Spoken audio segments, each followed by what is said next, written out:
Partager sur d'où viens-tu, où es-tu, où vas-tu, et nous avons encore tiré un sous-thème par rapport à ces thèmes que nous sommes en train de partager il y a déjà quelques semaines. Nous allons partager aussi sur l'enlèvement. Ça, c'est notre sous-thème. Donc, je suis en train de demander à chacun de nous de pouvoir suivre vraiment avec beaucoup d'intérêt cet enseignement parce que l'enlèvement de l'Église, c'est ça notre espérance. C'est ça notre espérance. Je ne sais pas, est-ce que vous entendrez quelques bruits parce que j'attends toujours WhatsApp est ouvert. Je pense qu'il n'y a pas de bruit parce que je vois, il y a Maman Grace qui a laissé son micro ouvert et je vois, il y a quelque chose qui bouge là-bas. Donc, sinon, l'enregistrement aura trop de bruit. Voilà. Ok, Maman Grace, si tu m'attends, s'il te plaît, tu peux fermer ton micro. Maman Gracia. Voilà. Ok, le micro est au milieu de ton téléphone. Hein. Il y a un petit micro là, tu appuies juste là. Gloire à Dieu. Alors, j'avance. Donc, nous sommes en train de partager. Donc, suivez-moi très bien, mes bien-aimés. Les thèmes ici, donc, nous allons pouvoir partager, je crois que pendant quelques temps, sur l'enlèvement de l'Église. Nous sommes en train de dire que nous venons quelque part, on se retrouve quelque part, et puis nous allons nous retrouver encore quelque part. Donc, nous venons de l'éternité, nous avons fait une escale sur la terre, et nous allons retourner à l'éternité. D'où viens-tu? Nous venons de l'éternité. Où es-tu? On se retrouve sur la terre. Où vas-tu? Nous allons rentrer à l'éternité. Comme j'avais dit hier, que nous, les enfants de Dieu, nous les chrétiens, nous n'allons pas partir au ciel, mais nous allons retourner au ciel. Donc, il y a la différence par rapport à ces deux mots. Nous allons retourner au ciel. Comme on avait vu hier, mes bien-aimés, que la grande nappe était sortie du ciel. Et à l'intérieur de la grande nappe, la Bible dit qu'il y avait plusieurs animaux impurs. Et on avait vu tous à la lumière des Écritures que ces animaux-là, selon les Écritures, étaient tout un peuple. Tout un peuple qui était descendu au travers la grande nappe, qui était descendu sur la terre pendant un temps. Et la grande nappe était retirée du ciel avec tous ces animaux. Donc, ces animaux qui représentent un peuple. Et ce peuple-là, c'était nous, les nations. Parce qu'il faut comprendre qu'en Israël, selon les livres de Lévitique, quand Dieu avait donné la loi, Dieu avait distingué les animaux, c'est-à-dire il y avait des animaux qui étaient considérés selon la Torah, qui étaient considérés comme purs, et des animaux qui étaient considérés comme impurs. Donc, si vous lisez Lévitique à partir du chapitre 18, vous allez voir tout est écrit. Chapitre 11 déjà, vous allez voir tout est écrit dedans. Il y avait des animaux qui étaient considérés comme purs et des animaux qui étaient considérés comme impurs. Alors, il y avait des animaux que l'Israël devait manger et des animaux que l'Israël ne devait pas manger. Alors, toutes ces choses-là étaient symboliques, étaient prophétiques. Parce que je suis désolé pour certaines confessions religieuses qui, voilà, s'abstiennent à ne pas pouvoir manger certains animaux, comme nos bien-aimés des témoins de Jéhovah. Ils ne mangent pas les porcs, soit disant que le porc, c'est un animal impur. Donc, ils ont pris l'écriture littéralement et ils appliquent ça comme ça littéralement. Ils disent que non, parce que Jésus avait envoyé des démons chez le porc. Donc, ceux qui mangent le porc, ce sont des gens aussi qui sont possédés et ils deviennent du coup impurs. Nos bien-aimés aussi, les musulmans aussi, donc ils ne mangent pas le porc. Ils disent que non, c'est un animal impur. Donc, voilà un peu. Il y a des gens qui ont récupéré certains passages de la Bible. Donc, je peux dire qu'ils ont pris ça cru sans pour autant comprendre la portée de ces écrits. Parce que quand Dieu parle, il faut faire très attention avec le langage de Dieu.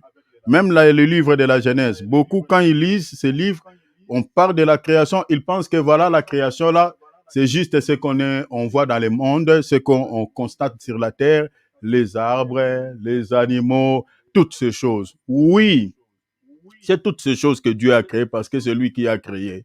Mais est-ce que la pensée de Dieu, quand il créait toutes ces choses dans le livre de la Genèse, comme la Bible nous le montre, est-ce que Dieu voulait tout simplement nous parler de la création charnelle? Nous disons non. Derrière la création, Dieu avait un agenda caché, avait un cahier de charges où il voulait communiquer une pensée à ses créations par rapport à ce que nous sommes en train de voir physiquement. Si vous lisez par exemple Romains chapitre 1er, verset 20, vous allez voir que tous les détails sont là. Le Seigneur avait caché sa puissance éternelle derrière la création. Il avait caché ses perfections éternelles derrière la création. Il avait caché sa divinité derrière la création. Vous voyez? Raison pour laquelle des fois on appelle Jésus-Christ le pain de vie, mais le pain, c'est le pain que nous mangeons physiquement. Mais comment Jésus peut être encore un pain? Donc vous comprenez que derrière la farine que nous avons l'habitude de faire du pain, Dieu voulait nous enseigner quelque chose. Derrière l'agneau, Dieu voulait aussi nous enseigner quelque chose parce que Jésus-Christ est aussi l'agneau de Dieu. Jésus-Christ est aussi le lion de la tribu de Judas. C'est-à-dire quand on voit un lion, derrière le lion que Dieu a créé physiquement, derrière ce lion-là, donc Dieu avait caché une pensée. Vous comprenez? Donc, il faut comprendre comme ça. C'est-à-dire, quand on lit la Bible, mes bien-aimés, ne prenez pas les Écritures crues. Ne prenez pas les Écritures, mes bien-aimés, telles que vous êtes en train, c'est-à-dire littéralement. Non. Derrière les écrits noirs, Dieu cache toujours sa pensée. Il y a des choses qui sont cachées derrière les écrits noirs. Alors, comme on avait vu tous ensemble, qu'il y avait une grande nappe qui descendait du ciel vers la terre. Et à l'intérieur, il y avait des animaux impurs. Mais bien aimé, si vous n'avez pas l'Esprit de Dieu, vous n'avez pas la révélation, vous n'allez pas comprendre ça. Vous n'allez pas comprendre. Donc, il faut que le Seigneur vous donne son intelligence pour pouvoir comprendre ce qui est caché derrière la grande nappe. C'est-à-dire, derrière la grande nappe, nous avons compris que il y avait des animaux et ces animaux-là étaient tout un peuple qui n'avait pas, qui n'avait pas l'accès auprès de Dieu, qui ne pouvait pas se cohabiter, qui ne pouvait pas être ensemble avec le peuple d'Israël. On avait vu ça. Pierre, il a témoigné ça, il dit, mais il est strictement interdit à un juif de se lier à un étranger, d'entrer dans la maison d'un étranger, de pouvoir parler avec un étranger. Et qui était un étranger? C'est-à-dire, un étranger, c'était tout ce qui était en dehors d'Israël, c'est-à-dire le seul peuple qui était considéré comme étant le peuple divin, le peuple de Dieu, le peuple saint, c'était l'Israël. Et les restes des nations étaient considérés comme étant des païens. Que ce soit les Congolais, que ce soit les Français, que ce soit, je ne sais pas, les Syriens. Donc, c'est-à-dire toutes les nations en dehors d'Israël étaient considérées comme étant des nations impures, comme des païens. Alors, ces nations-là, selon les Écritures, comme on avait vu hier, étaient considérés comme des animaux impurs. C'est un langage, on ne dit pas qu'on était des animaux comme un chien qui, voilà. Non, c'est-à-dire c'est un langage, étaient considérés comme des animaux impurs et l'Israël était considéré comme étant, comme étant un animal pur. Mais dans la dispensation de la grâce, la Bible dit que Dieu a changé les choses. Pierre, dans sa tête, il était resté toujours que voilà, tous ceux qui sont à dehors d'Israël sont impurs parce qu'ils n'ont pas la Torah, ils n'ont pas la loi. Toutes les promesses sont à nous. Dieu, notre Dieu, nous a donné une richesse que nous avons. Nous avons des promesses, nous avons la loi, nous avons la Torah, nous avons voilà, ils avaient tout. Mais, chose étonnante, Dieu a dit à l'apôtre Pierre, il dit, Pierre, ce que moi je déclare pur, toi, tu ne peux pas les regarder comme suer. Donc, les choses étaient déjà changées. Pierre ne savait pas. Il dit, ces nations-là, ces peuples-là que toi, tu considérais comme impurs. Moi, je te dis, Pierre, ils ne sont plus impurs comme toi tu les regardais avant, comme toi tu les considérais avant. Ils sont maintenant purs. On avait vu tous ensemble ici, à la lumière des Écritures, que Dieu disait à l'apôtre Pierre de pouvoir, c'est-à-dire Dieu avait conduit plutôt l'apôtre Pierre de pouvoir monter sur le toit pour prier à la 6e heure. À la 6e heure. J'aimerais d'abord qu'on lise d'abord cette écriture parce que nous allons continuer toujours sur la grande nappe. Nous allons parler encore d'autres choses par rapport à cela. Je lis, nous sommes dans Actes des Apôtres, chapitre 10e, versets 9 à 16. Et puis on va lire les versets 28. Je lis rapidement. Le lendemain, comme ils étaient en route et qu'ils s'approchaient de la ville, Pierre monta sur le toit vers la 6e heure. La 6e heure. Pour prier. Verset 10, il eut faim, il voulut manger. Pendant qu'on lui préparait à manger, il tomba en extase. Verset 11, il vit le ciel ouvert et un objet semblable à une grande nappe, attaché par les 4 coins. On avait partagé sur le chiffre 4, qui descendait et s'abaissait vers la terre. Donc vous voyez d'où vient-il? Ça vient du ciel. Et où es-tu? La grande nappe se retrouve sur la terre.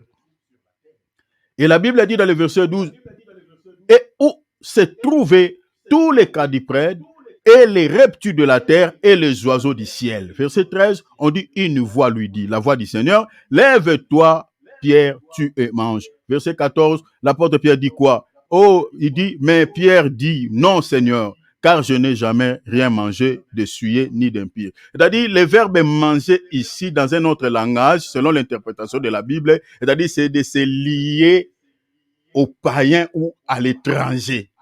C'est ça ce qui est traduit comme ça.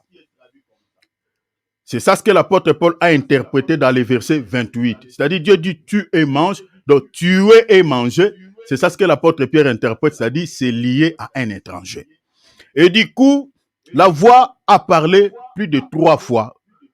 Pierre continue toujours à dire, Seigneur, je n'ai jamais mangé quelque chose d'impie.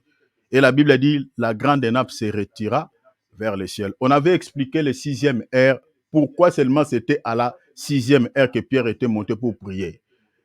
L'intercession là que l'apôtre Pierre était en train de faire à la 6e heure, c'était pour un peuple.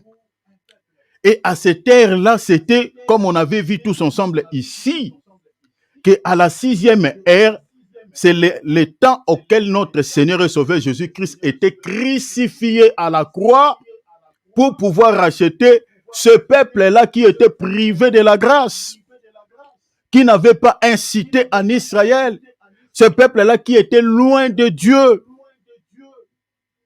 Regardez ce que dit la Bible dans Luc. Vous allez voir que c'était à la 6e heure. Luc 23, 44, verset 46. Il était déjà environ 6e heure. Et il y eut des tremblements sur toute la terre jusqu'à la 9e heure. Donc si vous calculez c'est-à-dire de 6e heure jusqu'au 9e heure, vous allez voir qu'il y a décalage de 3 heures. Donc le chiffre 3 revient encore. Pourquoi seulement de 6e heure jusqu'à 9e heure? Il y a le chiffre 3. Donc le chiffre 3 là était un chiffre prophétique qui parlait aussi de la mort du Seigneur Jésus-Christ qui devait faire, en fait, du Seigneur Jésus-Christ qui devait faire 3 jours sous la terre. Pour pouvoir quoi? Racheter un peuple de ces 3 parlers de Dieu, parce que Dieu a parlé 3 fois. Souffrez un peu, je suis en train de toucher la portion révélationnelle. Donc, montons ensemble, s'il vous plaît. Dieu a parlé selon Actes chapitre 10, verset 9 à 16. Dieu a insisté, il a parlé à l'apôtre Pierre plus de 3 fois. Tu et mange, tu et mange, tu et mange. Par rapport à la révélation, nous avons compris que les 3 parlers là n'est rien d'autre que la loi, les prophètes et les psaumes. C'est-à-dire, ce sont les 3 parlers de Dieu. C'est-à-dire la loi, les prophètes, les psaumes. C'est ça ce qui empêchait les nations qui étaient considérées comme des animaux impurs de ne pas pouvoir se lier aux Juifs, de ne pas pouvoir être intégrés dans le royaume de Dieu, être considérés comme un peuple de Dieu. C'est ça ce qui empêchait ce peuple-là. C'est les 3 parlers. C'est-à-dire, prenons par exemple même la puissance, vous allez voir que La Bible dit quelque chose ici.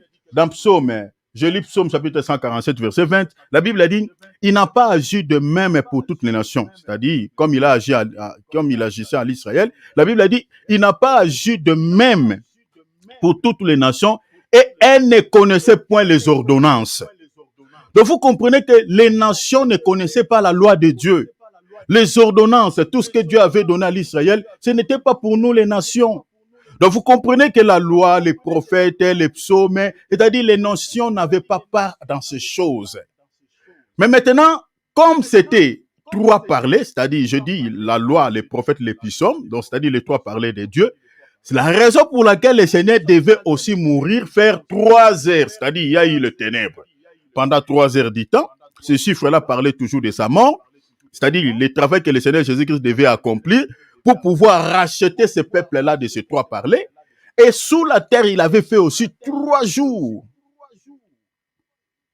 pour accorder la délivrance à ces peuples. Et si vous lisez dans Luc, comme j'avais dit hier, Luc chapitre 24, verset 44, il dit il fallait que s'accomplisse tout ce qui était écrit à mon sujet dans la loi, dans les prophètes et dans les psaumes. Donc, il a accompli ça dans sa chair pour pouvoir racheter ce peuple-là.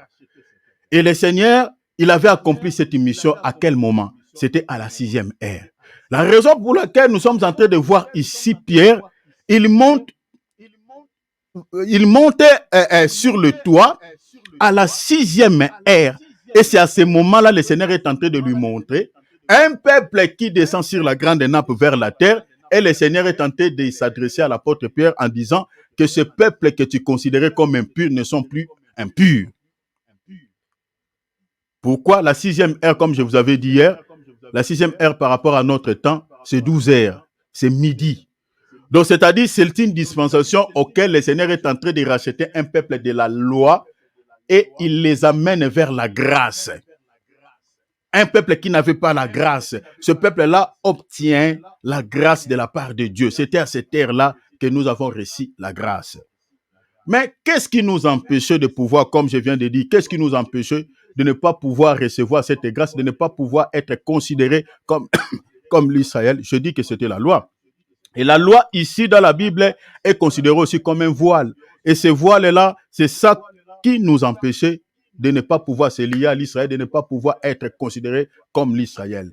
Regardez même dans Luc ici, quand Jésus était crucifié à la croix, dans le verset 45 du chapitre 23, la Bible dit le soleil s'obscurcit et le voile du temple se déchira par les milliers. Vous voyez pourquoi le voile était déchiré? Beaucoup, quand ils lisent cette écriture, ils pensent que voilà, le voile du temple était déchiré seulement pour déchirer, parce que Jésus était puissant. Eh, mes bien-aimés, tous ces mouvements étaient prophétiques. La mort de Jésus-Christ à la croix, quand il cria d'une voix forte, la Bible dit, le voile du temple se déchira en 2 morceaux. Et on voit quelque part les soldats romains récupèrent ses vêtements. Au lieu que l'Israël puisse récupérer ses vêtements, c'est les soldats romains qui vont récupérer ses vêtements. Mais bien aimé, mais tout ça, c'est prophétique. Pourquoi ils ont récupéré ses vêtements? Lui, il est resté ni, mais il y a un peuple qui ne sont pas juifs qui récupère les vêtements de Jésus. Et qu'est-ce que cela veut dire sur le plan spirituel, sur le plan révélationnel? Vous comprenez que la nudité explique tout simplement les péchés. Et celui qui a les vêtements, c'est-à-dire les vêtements selon la Bible, explique c'est-à-dire la justice ou les œuvres justes. Vous comprenez? C'est-à-dire lui, il est resté nu à notre place. C'est ça ce que l'apôtre Paul dit. Il s'est fait pécher, il est devenu péché à notre place. Et nous a donné, c'est-à-dire nous a justifié, nous a remis ses vêtements, c'est-à-dire les vêtements que les soldats romains avaient récupérés. Les soldats romains là représentaient toute l'humanité parce qu'ils étaient les nations que le Seigneur avait justifié par sa mort. Ce peuple qui était considéré comme pécheur de péché, qui n'était pas juste devant Dieu. Le Seigneur nous a accordé sa justice. Lui, il est resté ni à notre place. C'est ça ce qu'Ésaïe dit. Les châtiments qui nous donnent la paix étaient tombés sur lui. C'est-à-dire, un peuple qui était condamné, un peuple qui ne pouvait jamais être sauvé.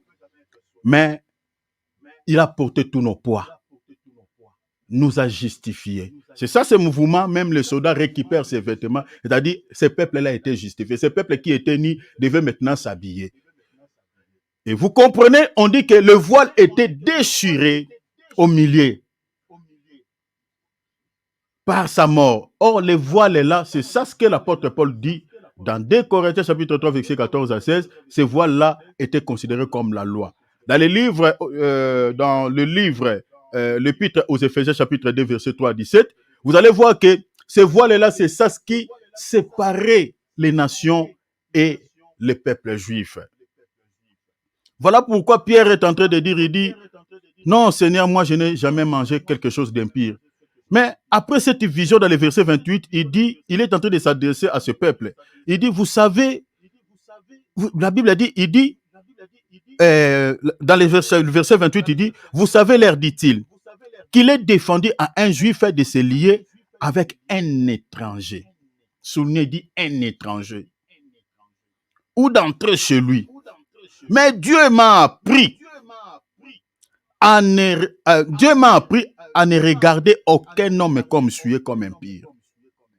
Donc il a compris que tous ces animaux qui étaient sur la grande nappe, donc Dieu lui avait appris que ces animaux-là que je t'ai montrés là, c'était tout un peuple que vous ne voulez pas se lier à eux. Mais je te dis aujourd'hui, c'est fini ces choses-là. Allez maintenant prêcher l'évangile chez toutes les nations. Prêchez les païens. Vous et les païens, il n'y a aucune différence. Vous êtes devenus un seul peuple.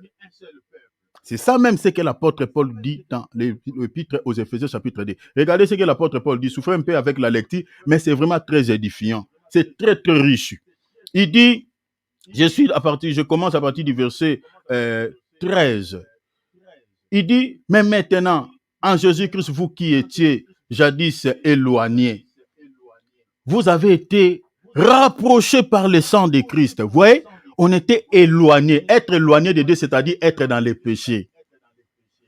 Hein, c'est ça l'histoire des fils prodigues. La Bible dit, il était parti dans un pays éloigné. C'est ça même le mouvement que Ève avait fait lorsqu'il a quitté Adam. Il est allé vers les serpents. C'est ça le pays éloigné. Le pays éloigné, être loin, selon la Bible, c'est-à-dire être dans les péchés.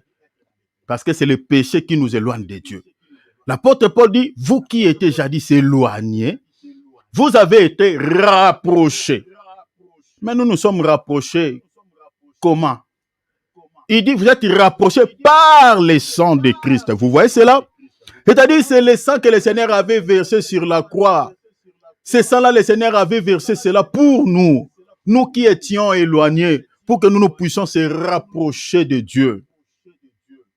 Nous qui étions considérés comme étant impurs, pour que nous ne soyons plus considérés comme étant un peuple impur. Dans le verset 14, il dit, car il est notre paix. Ah bon? C'est qu'avant, il n'y avait pas la paix entre nous et l'Israël. Il n'y avait pas la paix. Il n'y avait pas la réconciliation. Donc, on regardait ces peuples-là, voilà, les Israélites, ils pensent quoi? Qu'ils sont les peuples spéciaux et que nous sommes quoi? Nous ne sommes pas un peuple considéré. Donc, il y avait quelque chose, c'est-à-dire une inimitié entre ces deux peuples. La Bible dit, car il est notre paix. Lui qui des deux n'en a fait qu'un. Ah, c'est-à-dire que ce soit juif, que ce soit étranger, le Seigneur, il a mélangé ces deux peuples. C'est pour cela aujourd'hui qu'il n'y a ni juif, il n'y a ni grec dans le Seigneur. Quand vous voyez un Israélite qui dit, ah, nous sommes les juifs, vous êtes des... C'est que c'est un juif qui n'a pas compris les choses de Dieu. Déjà, ici, il y a beaucoup de juifs même qui ne comprennent pas vraiment bien les Écritures. Il y a certains juifs, il y a pas mal de juifs qui ne comprennent pas. Parce que la révélation que le Seigneur nous a donnée, nous les nations, beaucoup des Israélites n'ont pas cette révélation. Il y a quand même une portion, mais pas tous. La majorité sont dans les cabales juifs, voilà, sont dans des histoires. Nous, les nations, nous avons réussi cette grâce que beaucoup des Israélites n'ont pas réussi.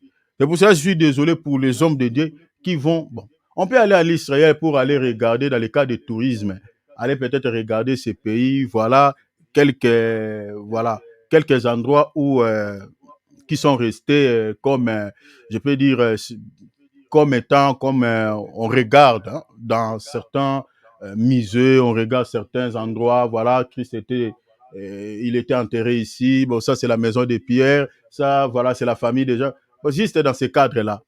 Mais si vous allez là-bas pour aller pleurnicher sur le mur de la lamentation, comme on voit certaines personnes, certains qui vont à la tombe, soi-disant la tombe de Jésus, pour aller prier, ce sont des gens qui n'ont pas compris les Écritures.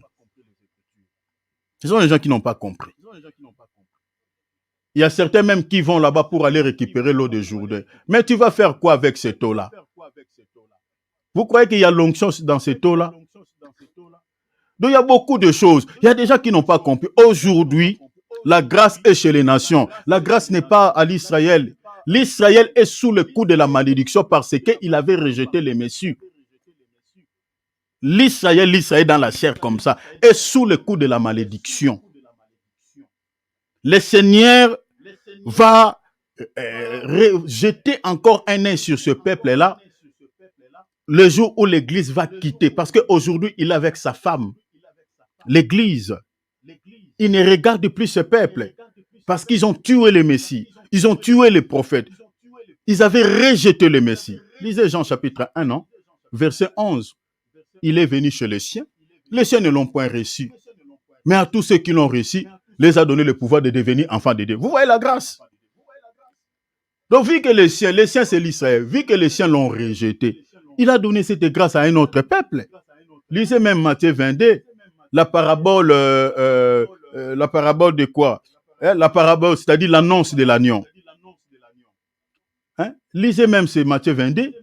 Vous allez voir ça, le Seigneur a tout donné en détail. Donc, il n'y a plus rien là-bas. Donc, les gens qui vont là-bas, croyant que voilà, ils vont aller recevoir l'onction sur la tombe de Jésus, aller raconter la famille de Pierre, la famille de, je ne sais pas, la famille de... Ce sont des gens qui n'ont pas compris les Écritures, qui n'ont rien compris, quoi. La grâce aujourd'hui est chez nous, les nations. Et cette grâce retournera en Israël après le départ de l'Église. Le Seigneur va penser à ce peuple-là à cause de l'alliance que le Seigneur avait faite à Abraham, à Isaac et à Jacob, leurs parents. Et il va penser pour pouvoir sauver. Et ceux qui seront sauvés, ceux qui vont croire au message des deux témoins. Je crois qu'on parlera de ces choses quand on touchera sur l'enlèvement, quand on va entrer dans la profondeur. Ceux qui croiront au message des deux témoins, c'est l'Israël là qui sera sauvé. Ceux qui resteront incrédules ne seront jamais sauvés. Jamais. Alors, donc il faut comprendre cela. Alors, ce peuple-là, il y avait inimité. Alors, le Seigneur a mélangé. Aujourd'hui, nous avons quelques, les juifs qu'on appelle des juifs messianiques, c'est-à-dire les juifs qui ont crié, les juifs dans la chair, qui ont crié comme nous les Congolais, les Français, voilà les autres peuples, comme ils ont crié aussi à Jésus. Donc, sont devenus un seul peuple avec ces juifs-là. Il n'y a plus cette distinction. C'est ça ce qui est dit ici. Le deux n'en a fait qu'un. Et qui a renversé le mur de séparation. L'inimité. Le mur de séparation, l'inimité ici, c'est ça ce qu'on appelle le voile.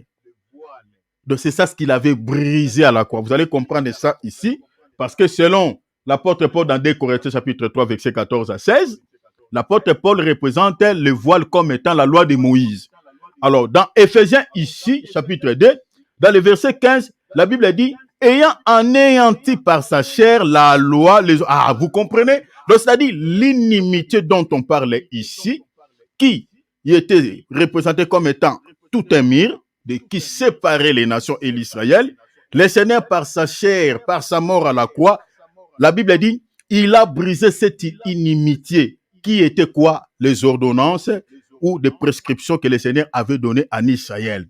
Et la Bible dit, afin la loi des ordonnances dans ses prescriptions, afin de créer en lui-même avec le deux un seul homme. Vous voyez? C'est pour cela quand vous lisez par exemple dans 1 Corinthiens 14, l'apôtre Paul représente l'Église comme étant un corps, mais qui a plusieurs membres. Donc aujourd'hui, que ce soit nous les nations et l'Israël, nous devenons un seul corps. Et le corps là, c'est le corps du Seigneur. Vous comprenez? Il dit, dans le verset 16, il dit, et de réconcilier l'un et l'autre. Il a réconcilié les deux peuples. C'est ça le mouvement que l'apôtre Pierre a fait après avoir reçu la vision de la grande nappe. Il est allé se lier avec les nations. Il dit, le Seigneur m'a appris que je ne regarde plus, que je ne vous considère plus comme étant impie.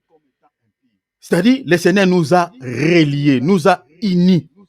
Et la Bible dit, il a réconcilié l'un l'autre en un seul corps, c'est-à-dire le corps de Christ, qui est l'Église invisible, avec Dieu par la croix, en détruisant quoi par elle l'inimitié. Verset 17, il dit, il est venu annoncer la paix à vous qui étiez loin, et la paix à ceux qui étaient prêts. Ceux qui étaient prêts, c'était l'Israël.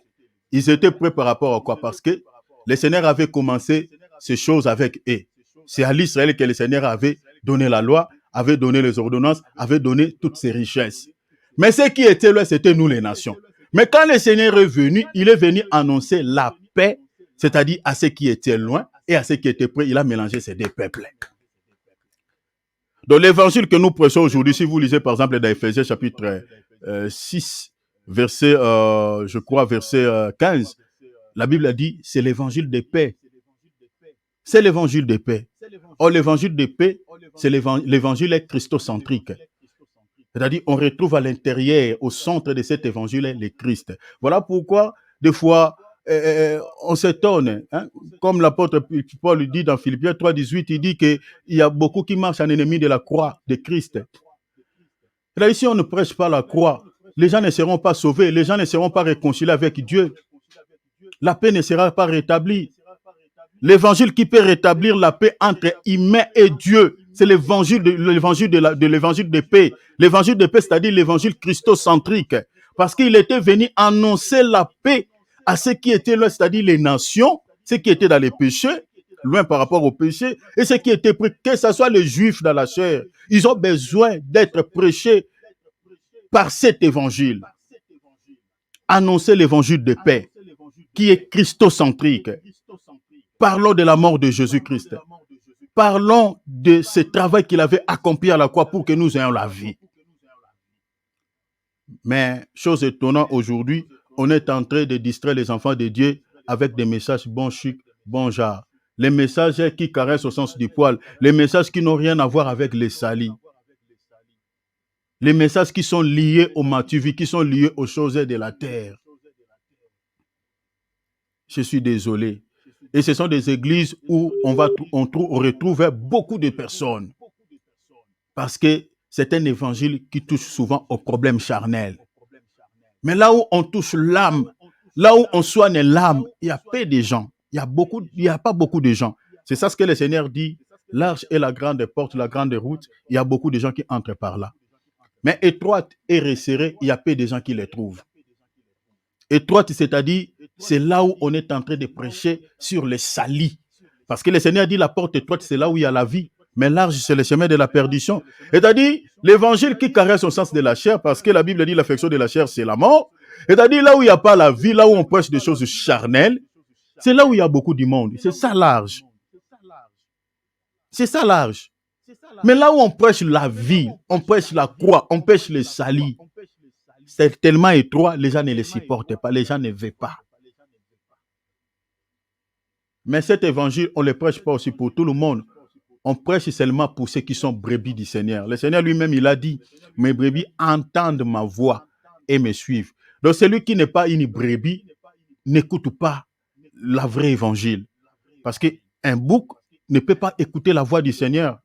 Et le Seigneur n'était pas venu pour appeler les boucs. Il est venu pour appeler ses brebis. Ses brebis. Dans le verset 18 de l'épître aux Éphésiens chapitre 2, l'apôtre Paul dit, car par lui nous avons les uns les autres accès auprès du Père. Vous voyez cela? De la raison pour laquelle les rideaux du temple étaient déchirés en deux morceaux. Maintenant, le Père était où? Le Père était dans les lieux très saints. Vous comprenez cela? Donc maintenant, nous tous, nous avons l'accès. Que ce soit l'Israël qui traînait au parvis, même les nations qui n'avaient pas droit de pouvoir venir traîner dans les parvis, nous tous maintenant, on peut maintenant entrer juste dans la présence de Dieu, dans les lieux très saints.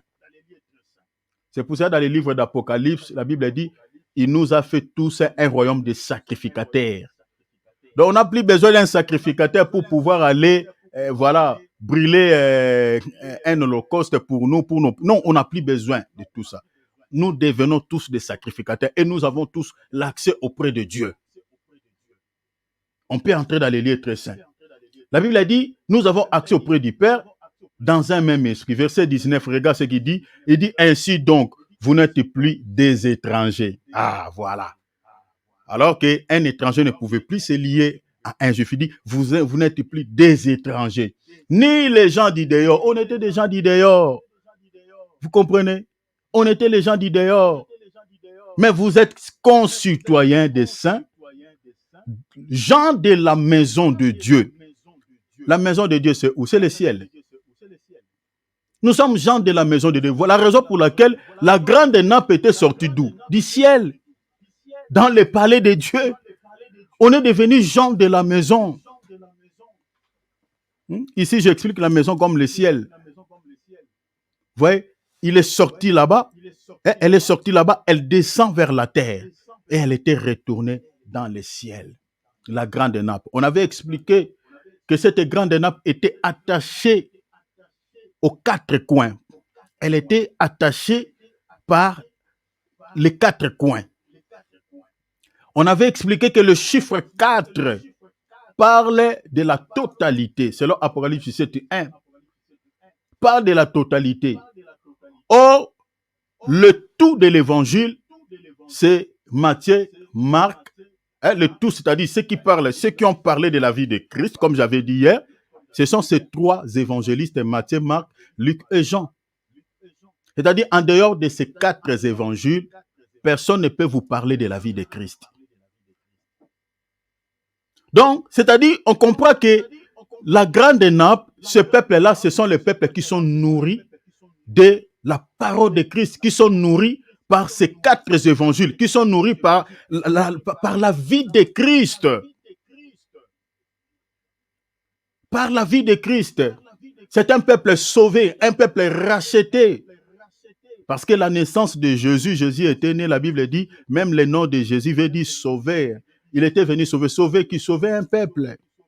Maintenant, qui nous raconte l'histoire de ces sauveurs? Ce sont ces quatre évangélistes. Ce sont eux qui nous racontent la vie de notre sauveur. Et si vous n'écoutez pas ces quatre évangélistes, vous n'aurez pas les salis. Parce que ce sont eux qui témoignent la vie de ce sauveur. Voilà pourquoi on remarque, on voit la grande nappe. La Bible dit, c'était un objet qui était attaché par les quatre coins. Attaché par les quatre coins. Le chiffre 4, on avait parlé aussi de la délivrance. Lazare était ressuscité le 4e jour de la tombe. Lazare qui est l'image d'un peuple. Vous voyez, la tombe représente le monde. Ézéchiel chapitre 47. Le monde auquel nous vivons est considéré comme un sépulcre. Pourquoi? Parce que dans le monde, il n'y a pas la vie. Et tous ceux qui sont dans le monde, qui vivent selon le monde, ce sont des gens qui n'ont pas la vie. Ici, je parle du monde, pas comme un monde comme on le voit, mais le monde comme étant le système qui gouverne la terre. C'est-à-dire, ceux qui vivent selon le système du monde n'ont pas la vie en eux. Mais ceux qui ont accepté Christ dans leur vie comme Seigneur et Sauveur ont la vie. Ce sont des gens qui sont sortis, c'est-à-dire ils ont écouté la voix. Le Seigneur dit Lazare sort. Oh, le Seigneur, quand il dit Lazare sort, Lazare doit sortir du tombeau, de sa tombe. Il sort. Lazare qui est sorti aujourd'hui, c'est moi et toi, parce que nous avons quitté le monde. Nous sommes sortis de ces sépulcres, parce que nous avons entendu une voix. Et nous sommes sortis, et nous avons la vie. Cette voix-là nous a communiqué la vie. Le fait que le Seigneur avait crié, sors Lazare. Lazare est sorti, et c'est cette voix-là qui avait communiqué encore la respiration, le souffle de vie dans la vie de Lazare. Il y avait plusieurs morts, peut-être, dans ces cimetières.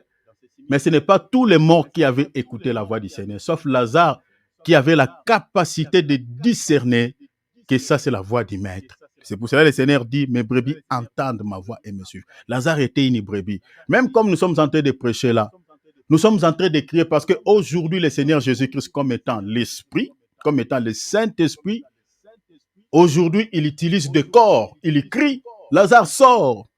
Lazare aujourd'hui qui doit sortir de sa tombe, aujourd'hui, c'est une brebis du Seigneur qui est encore dans le monde. Parce que le Seigneur n'écrit pas pour tous les cadavres.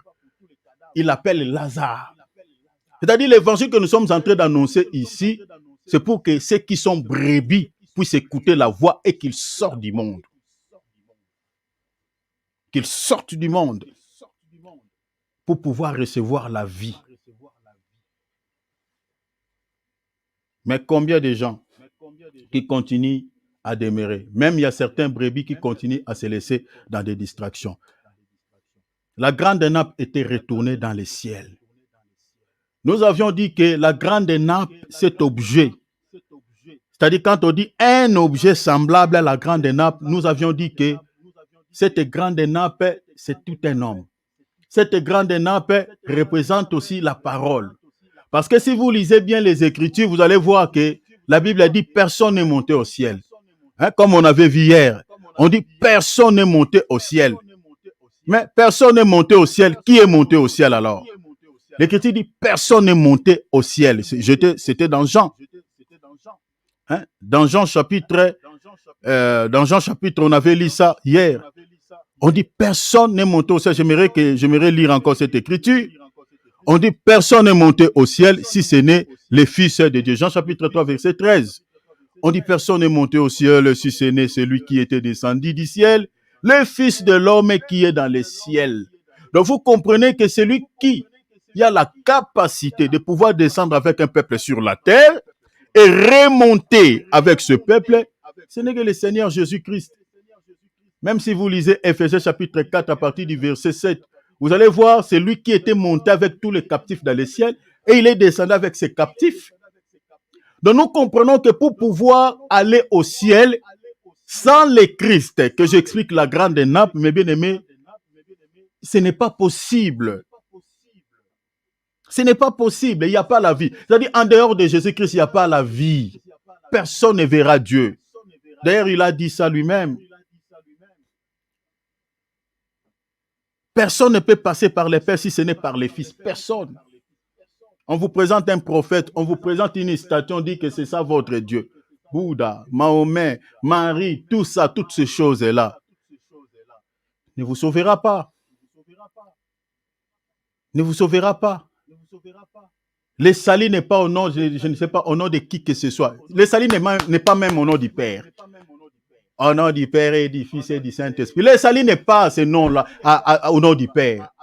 Le salut n'est pas au nom du Saint-Esprit. Non. Le salut, c'est seulement au nom de Christ, au nom de Jésus. Ce n'est pas moi, c'est la Bible. Actes des Apôtres, chapitre 4, verset 12. La Bible a dit, il n'y a de salut en aucun autre. Non, ce n'est pas moi. Disons cela. Eh bien, si vous cherchez le salut en dehors de ces noms, vous n'aurez pas le salut.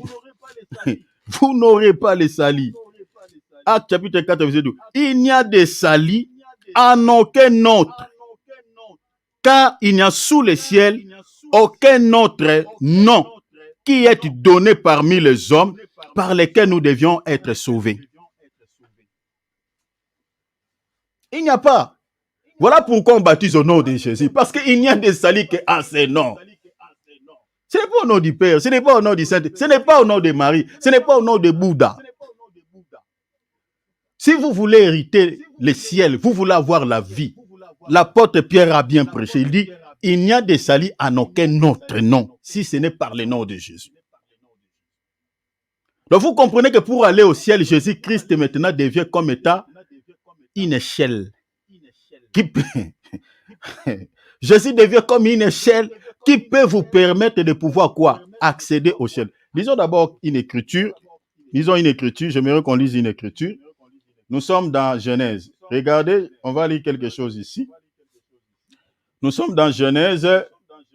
On va lire Genèse, chapitre 28.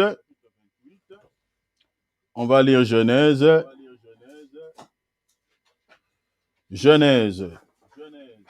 Genèse, chapitre 28.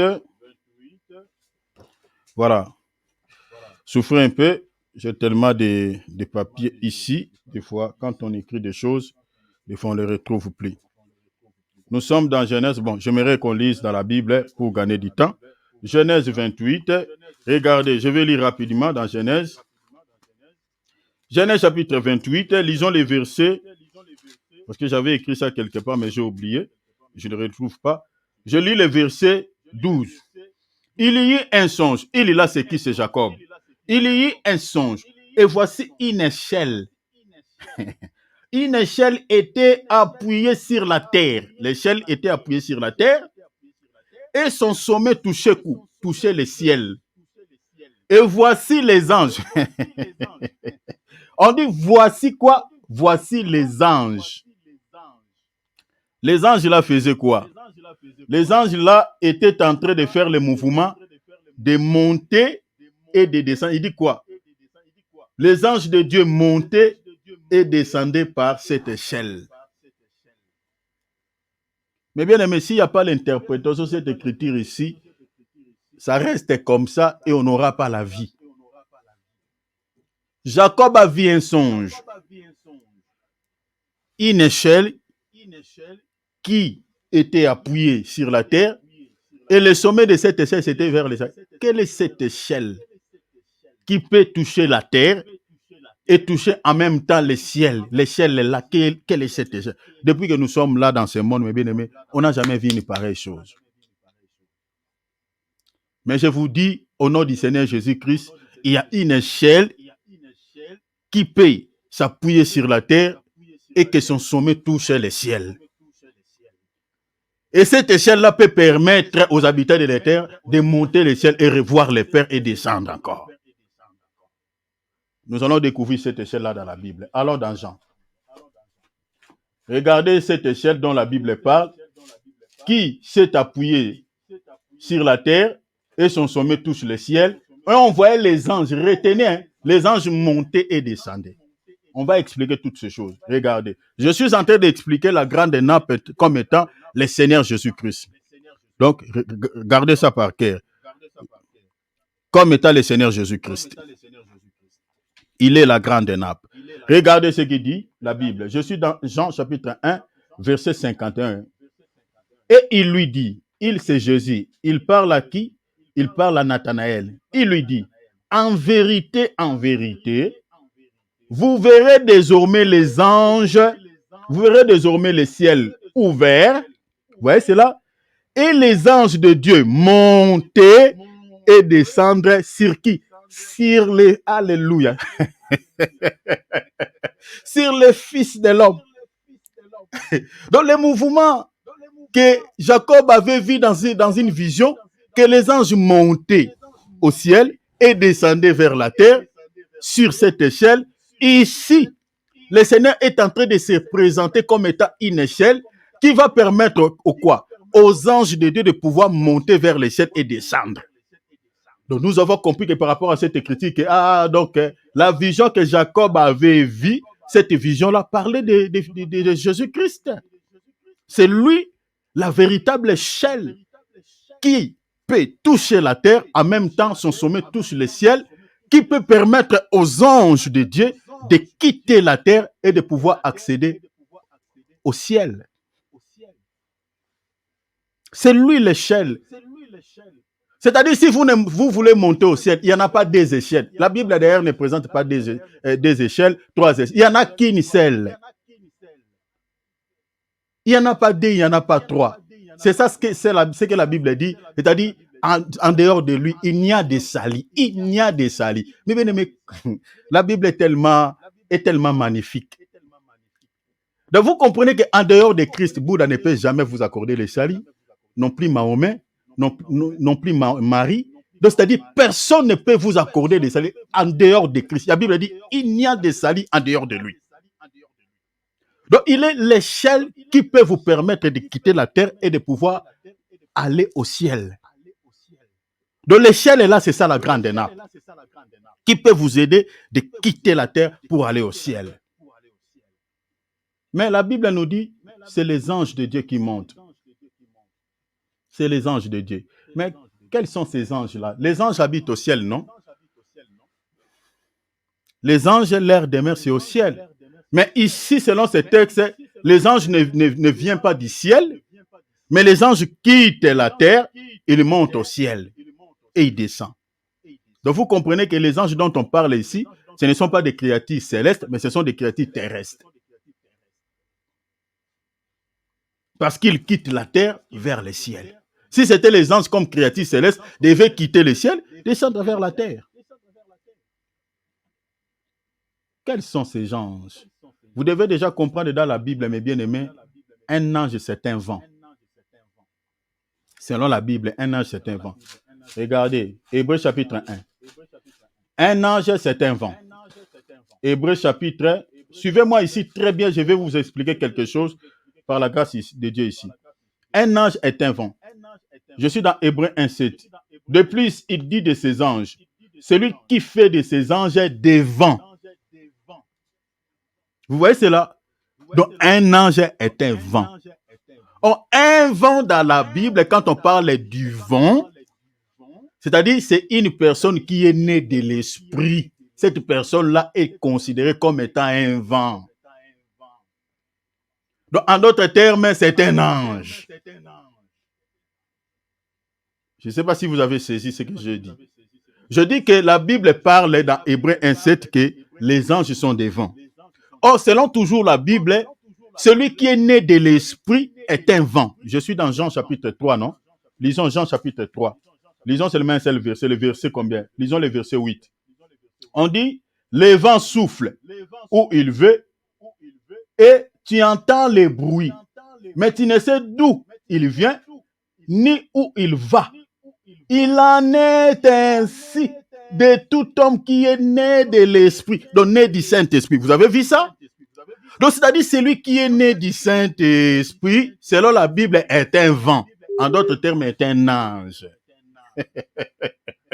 Vous avez vu ça, mes bien-aimés?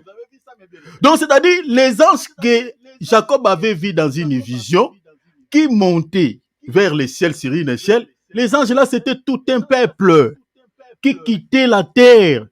Mais ils montaient au ciel au travers d'une échelle que j'explique le Fils de l'homme Dieu. Donc ce n'est pas tout le monde qui a droit de pouvoir monter sur cette échelle. Il faut que tu sois un ange. Or, un ange, c'est celui qui est né de l'esprit. Ici, je suis en train de lancer appel. Peut-être tu es là, tu refuses le baptême. Parce que dans la Bible, nous avons au moins 4 types de baptêmes. Nous avons le baptême du feu. Nous avons le baptême d'eau. Nous avons le baptême de la repentance et nous avons le baptême du Saint-Esprit. Le baptême du Saint-Esprit. Toi, tu refuses tous les baptêmes. Je crois qu'on avait donné un enseignement ici sur les baptêmes. Ce que ça veut dire, ce qu'explique le baptême du feu. Le baptême du feu, c'est-à-dire, c'est le baptême que le Seigneur donne à tous les chrétiens. C'est-à-dire, c'est souvent quand on passe dans les épreuves. Le feu dans la Bible, c'est les épreuves. C'est-à-dire, tout celui qui est enfant de Dieu, tous ceux qui sont nés de Dieu, doivent se faire baptiser du feu. C'est-à-dire, doivent passer aux épreuves. C'est pour les salis. C'est lié à l'espérance du salut, ce baptême. Si tu ne passes pas par là, donc toi, tu risqueras de ne pas pouvoir hériter le ciel. Le baptême du feu est obligatoire, c'est un passage obligé. C'est-à-dire, il faut qu'à un certain moment dans la vie chrétienne, le Seigneur te fera pleurer par quelques réalités. C'est pour approuver ta foi, pour regarder si tu resteras fidèle avec le Seigneur. Tous les enfants de Dieu dans la Bible sont passés, ont été baptisés par ces baptêmes, le baptême du feu. C'est lié aux épreuves, c'est lié à l'espérance du salut. Et le baptême de la repentance, c'est le baptême de Jean. Et ce baptême peut être expliqué aujourd'hui aussi. Avant de pouvoir recevoir le baptême par immersion, il faut d'abord que tu te repentes de ses péchés. Parce que Jean-Baptiste, avant de pouvoir plonger les gens dans l'eau, il disait, repentez-vous. Et ensuite, on vous fait passer dans l'eau. Et lorsque vous sortez, à ce moment-là maintenant, on va prier pour vous, pour pouvoir recevoir le Saint-Esprit. Parce que le baptême du Saint-Esprit, ce baptême-là, quand on prie pour vous, on vous pose la main, le signe qui approuve que vous avez reçu le baptême du Saint-Esprit, le Saint-Esprit se manifeste par les dons. Et ce baptême-là aussi, c'est lié pour le jour de la rédemption. Donc, c'est-à-dire, le Seigneur nous donne les sceaux de l'Esprit au travers de ce baptême. C'est-à-dire, nous avons une marque sur le visage. Cette marque-là, ce sceau-là, c'est pour attester que tu es devenu maintenant une propriété de Dieu. C'est ça ce qui est dit même dans 1 Corinthiens chapitre 6, verset 20. Ne savez-vous pas que vous ne vous appartenez? La Bible dit, ne savez-vous pas que vos corps est le temple du Saint-Esprit et que vous ne vous appartenez plus en vous-même, vous appartenez à Dieu. C'est-à-dire, quand tu reçois le baptême du Saint-Esprit et que le Saint-Esprit commence à loger ta vie, du coup, tu deviens une propriété de Dieu. Donc, tu ne peux plus vivre comme avant. C'est pour cela, mes bien-aimés, il faut recevoir le baptême.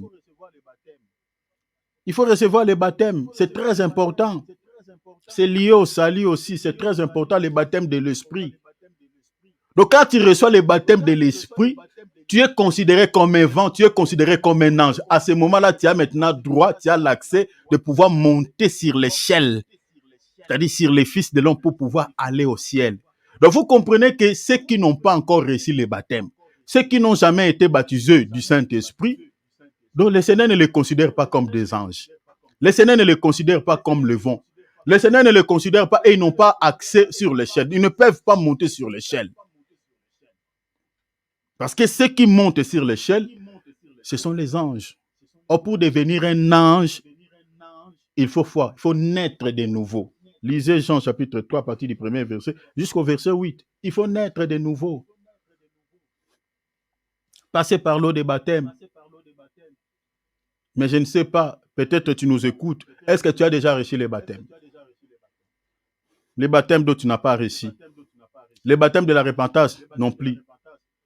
Les baptêmes du Saint-Esprit, tu n'as pas même aussi, tu n'as même pas aussi reçu. Maintenant, je ne sais pas pourquoi tu suis le Seigneur. C'est pour ton salut ou tu suis le Seigneur seulement pour suivre? Tel que nous sommes là, nous sommes réunis ici dans ce programme, bien aimés. Notre objectif n'est pas 2, n'est pas 3. Hein. C'est pour le salut. C'est pour la vie éternelle.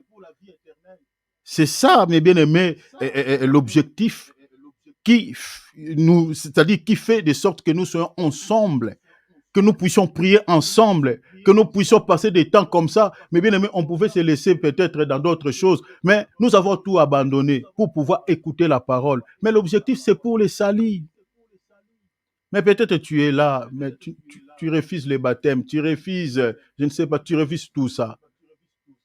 Mais tu iras au ciel comment? Parce que ceux qui ont droit de pouvoir accéder, de pouvoir utiliser l'échelle, c'est ceux qui sont devenus des anges, ceux qui sont devenus des vents. Vous comprenez cela? Donc, il faut demeurer dans la parole et accomplir tout ce que la Bible dit. Le Seigneur dit, si vous demeurez dans la parole, c'est-à-dire vous demeurez sur la grande nappe. Quand la grande nappe se retirera au ciel, la grande nappe va se retirer avec vous.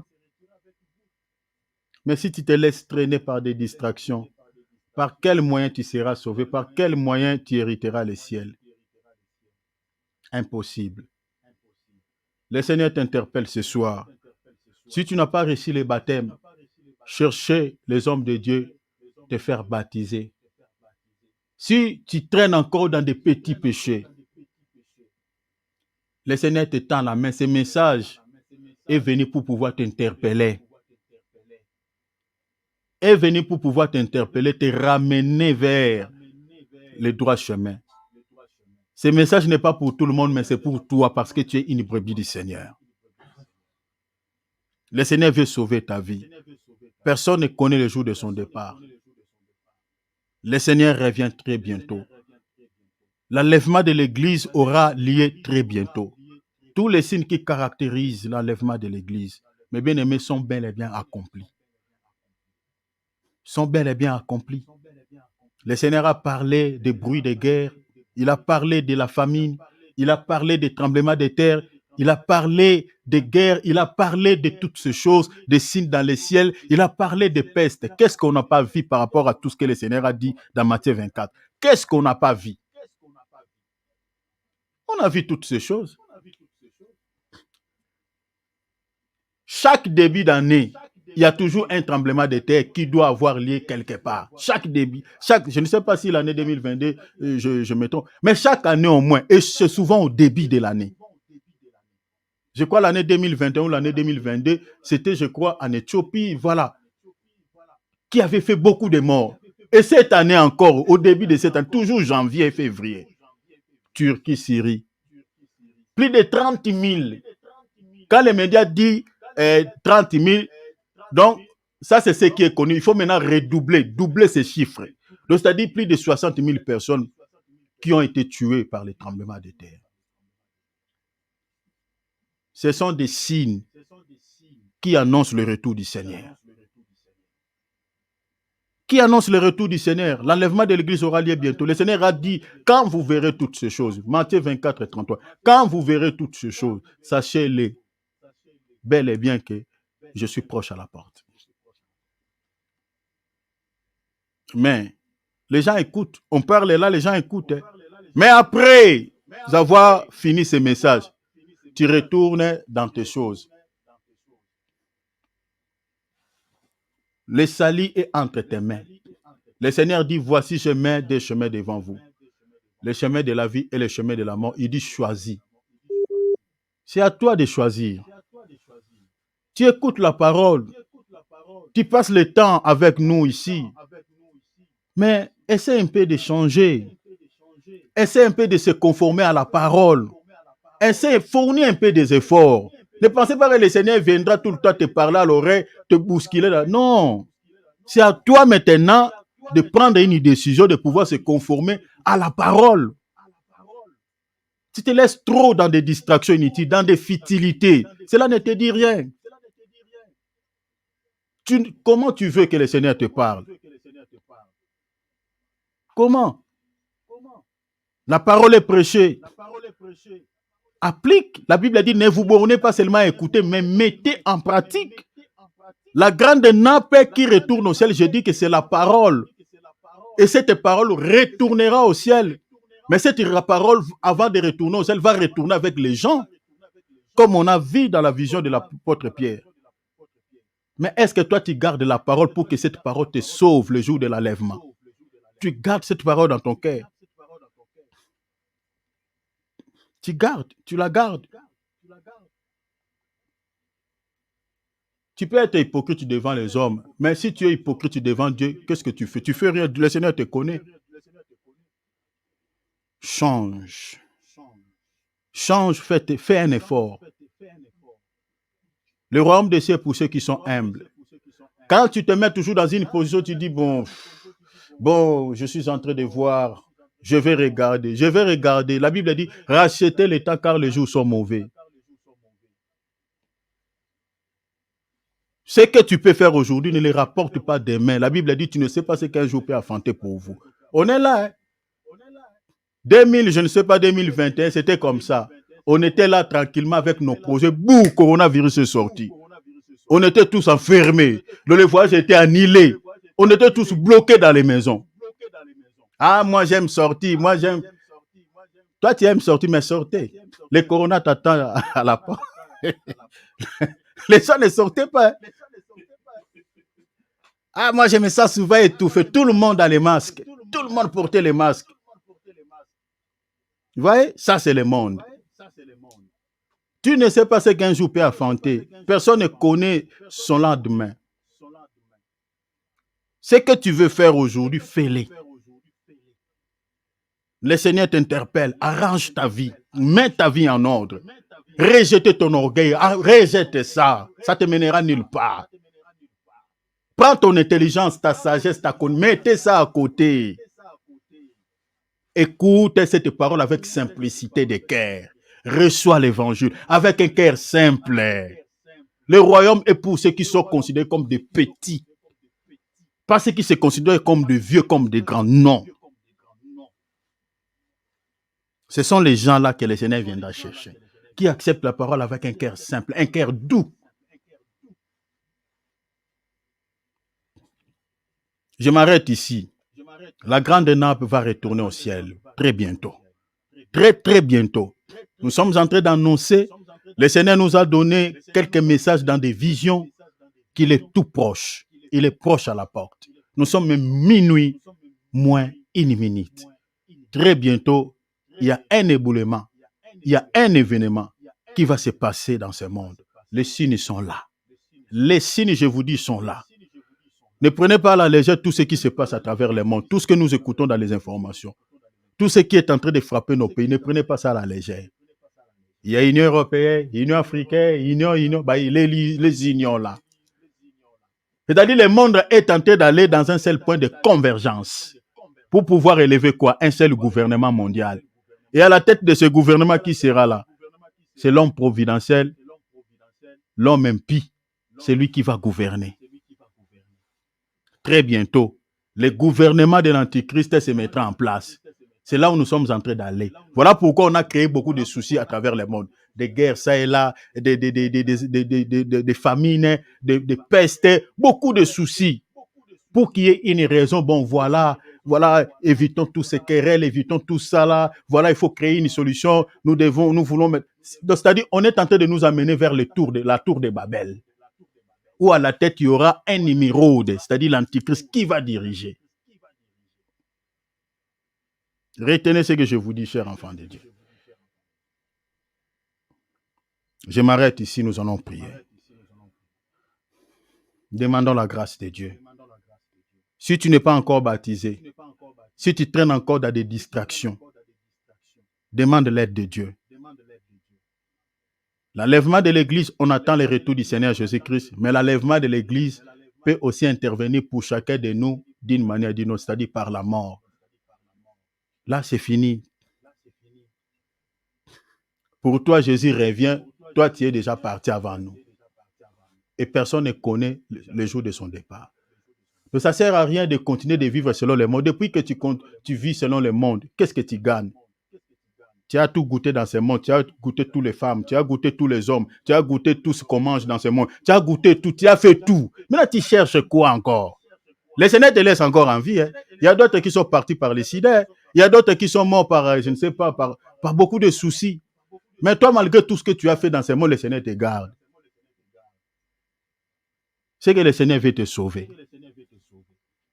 Alors que ce message soit une interpellation pour toi. Donne ta vie à Jésus. Reçois le baptême au nom de Jésus afin que tu sois sauvé. L'homme de Dieu, Alex, je vous passe la parole. Acclamons la parole. Alléluia. Alléluia. Amen. Alléluia. Amen, amen. Nous allons prier. Merci beaucoup pour la parole. Homme de Dieu, que Dieu vous bénisse. Amen, l'homme de Dieu. Nous allons prier, bien-aimés dans le Seigneur. Nous avons écouté la parole de Dieu. Dieu nous a parlé. Maintenant, tu vas prier, recommander ton cœur entre les mains de Dieu et que ton cœur soit prêt. Et que tu sois prêt, que ton cœur s'ouvre pour, si tu n'as pas encore reçu Jésus-Christ dans ta vie, de le recevoir. Amen. De le recevoir parce que, comme on vient de nous dire, que nous ne connaissons les jours, ni l'heure, ni les temps où le Seigneur Jésus-Christ viendra. Mais nous devons nous préparer. Tu vas prier, recommander ton cœur entre les mains de Dieu et recommander ton âme, ton esprit, te recommander tout entier entre les mains de Dieu, que tu sois prêt pour que quand il viendra, que tu sois prêt pour aller avec lui. Élevons nos voix et prions au nom de Jésus-Christ. Alléluia. Père, Dieu Tout-Puissant, tu nous as merci parlé. pour ta parole. Seigneur, les Éternel, messages tu de nous ce aimes, soir, toi.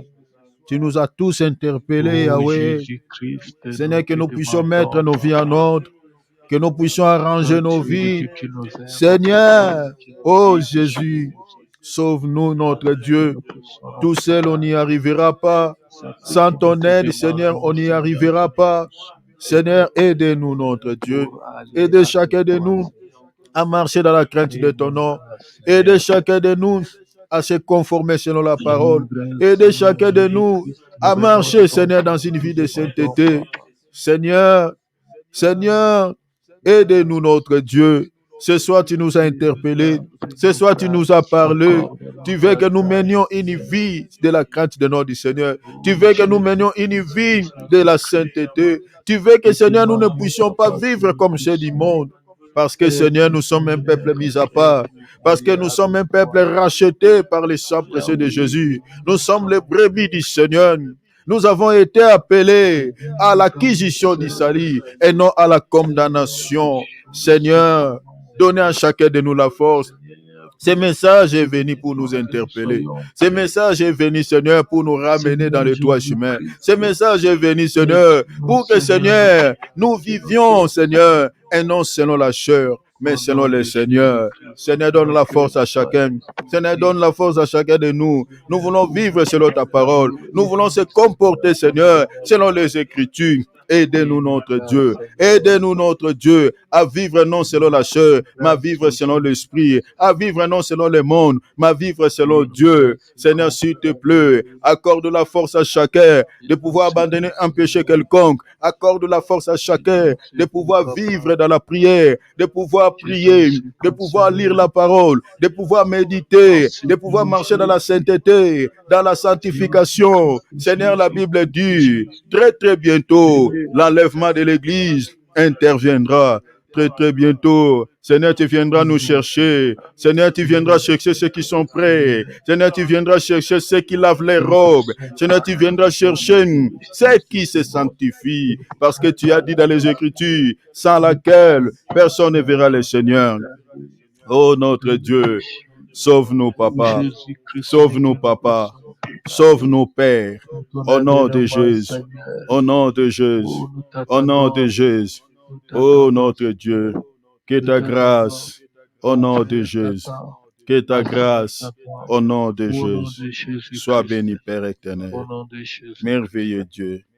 Oh Seigneur, merci. Bien-aimés, nous allons encore prier. S'il y a quelque chose ou bien un péché quelconque que tu n'arrives pas à abandonner, s'il y a quelque chose que toi tu sais qui t'empêche, ou bien la chose qui te fait mal, pourtant tu es en train de lutter avec la chose pour abandonner, pour marcher dans une vie de sanctification que tu n'arrives pas.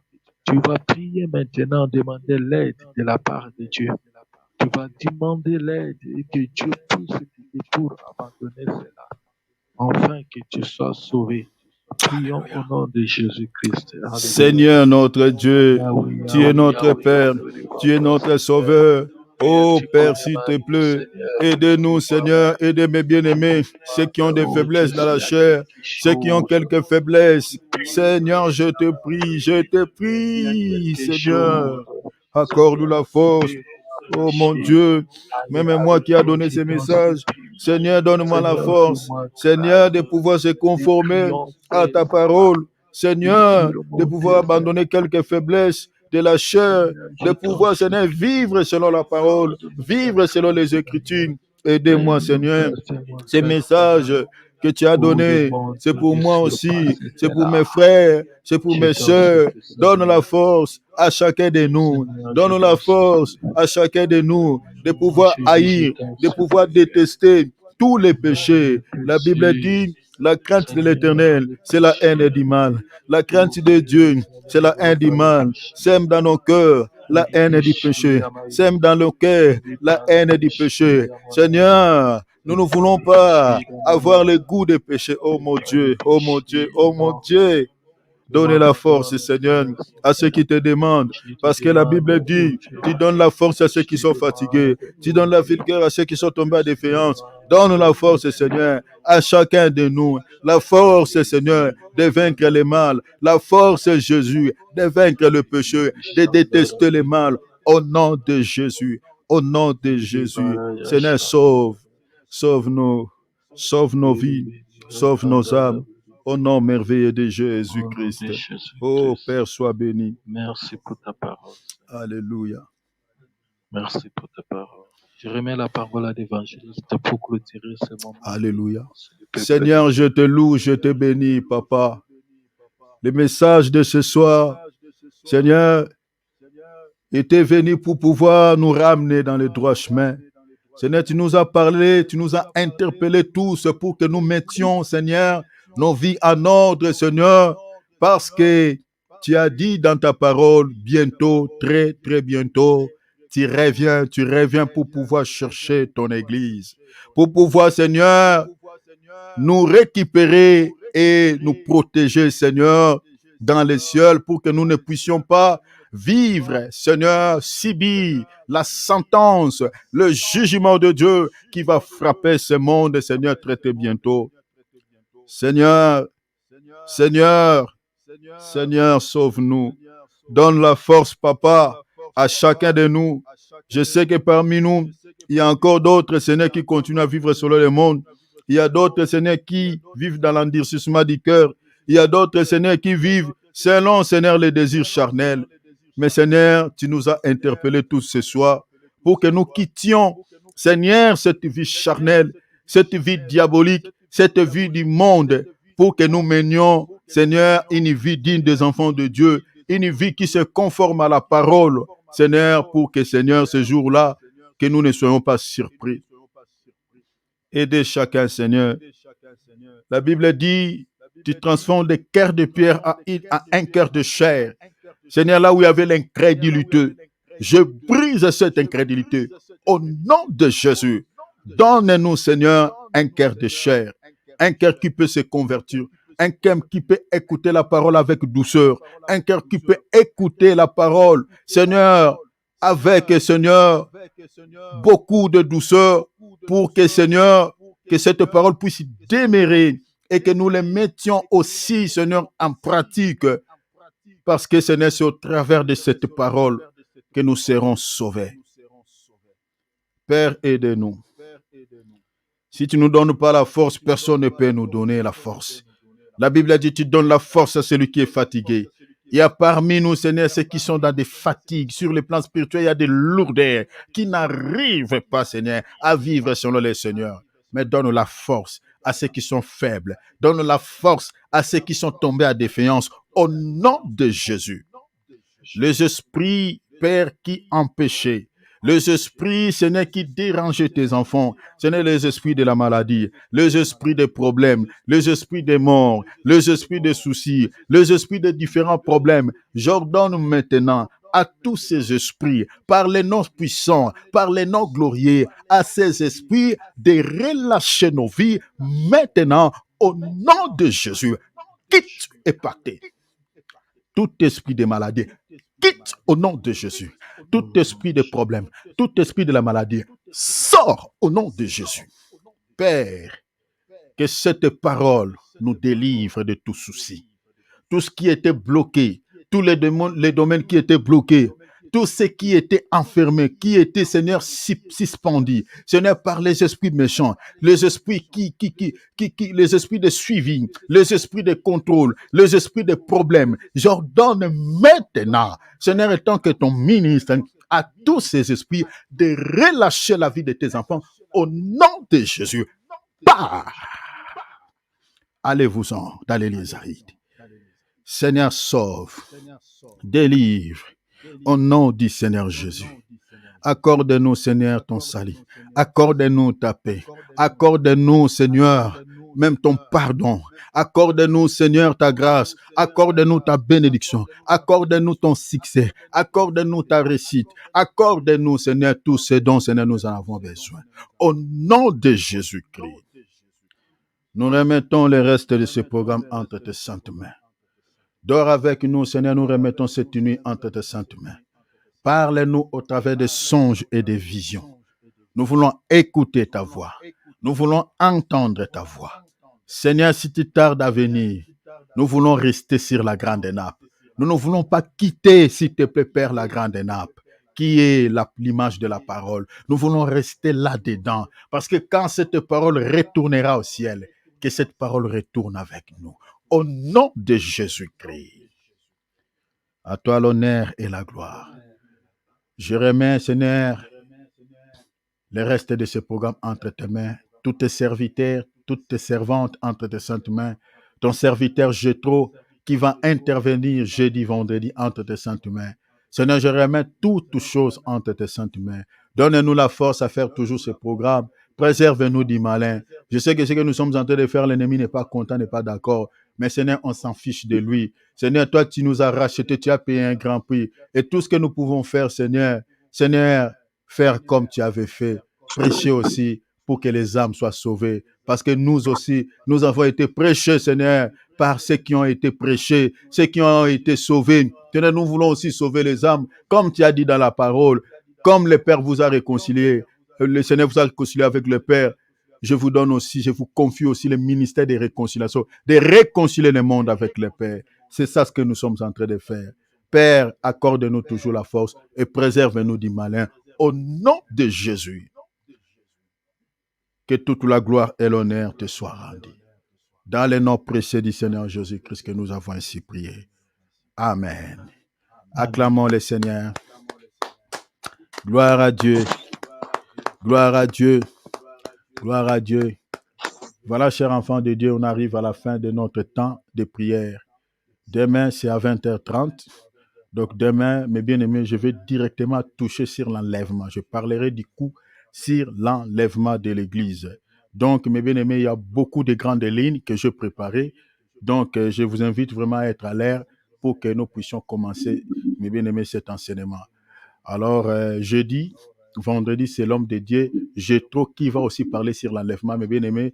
Vraiment, informer aussi tout le monde d'être là, mes bien-aimés. Je sais comment cet homme de Dieu aussi parle sur l'eschatologie. Je crois que le Seigneur ne manquera pas de vous faire beaucoup de bien, parce que je sais qu'il explique bien ces domaines. Donc, soyons là. Donc, moi, je vais introduire. Je crois que lui, il va parler aussi beaucoup de choses par rapport à ça. Sinon, le Seigneur de gloire vous bénisse tous abondamment. Saluons-nous, chers enfants de Dieu. Saluons-nous. Voilà, je vous souhaite tous une très belle soirée, bonne nuit. Saluons-nous les uns les autres. Nous sommes la famille de Dieu. Soyez bénis. Père Philippe, soyez bénis. Soyez